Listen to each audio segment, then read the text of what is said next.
ഞാൻ പള്ളിക്കത്തോട് സി ആണെന്ന് അറിയാമോ? ഇത് കഞ്ചാവാണെന്നും ഇത് മയക്കുമരുന്ന് ഇനത്തിൽപ്പെട്ട് സർക്കാർ നിരോധിച്ചിരിക്കുവാണെന്നും അറിയാമോ? ഇത് ഈ പറയുന്ന സംഭവം മയക്കുമരുന്ന് വെച്ചിട്ട് കേരളം മുഴുവൻ ഡ്രഗ്സിന് അഡിക്റ്റ് ആയിട്ടുള്ള ഒരു കൂട്ടം ആൾക്കാരാണെന്നുള്ളതിനെ പറ്റി അറിയാമോ? അതല്ല, അതിന് ഒരു പഞ്ചായത്തിൽ 1000 പേരുണ്ടെങ്കിൽ അതിലൊരു 10 പേരെ കഞ്ചാവ് അടിക്കും. പക്ഷെ ഈ 1900 പേരും മദ്യം അടിക്കുന്നത്. അപ്പോൾ ഒരു സ്ഥലത്ത് പ്രശ്നം നടന്നു കഴിഞ്ഞാൽ ഏറ്റവും കൂടുതൽ പ്രശ്നം ഉണ്ടാക്കുന്ന മദ്യം കൊണ്ടല്ലേ. പക്ഷെ പിടിക്കുമ്പോൾ ജനങ്ങൾ പറയുന്ന ഉണ്ടാക്കുന്നതാണ് കഞ്ചാവ്. ഞാൻ ചോദിക്കട്ടെ, MDMA ഉണ്ട്, പ്രതലീനുണ്ട്, മോർഫിനുണ്ട്, അതുപോലെ തന്നെ LSD ഉണ്ട്. അതിന് കാശ് വേണം, അതൊക്കെ വലിയ കാശ്. അല്ല, ഞാൻ പറഞ്ഞ അങ്ങനെ കാശ് 2000 രൂപയില്ലേ?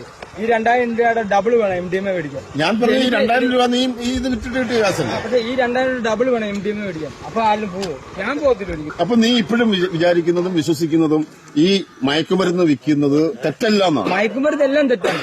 ആശുപത്രി. പക്ഷെ ഇത് മയക്കുമരുന്നാണോ? അല്ല, ഇത് മയക്കുമരുന്നിന്റെ കൂട്ടത്തിൽ സർക്കാർ 85 പെടുത്തിയത്. 29 വർഷമായിരുന്നു.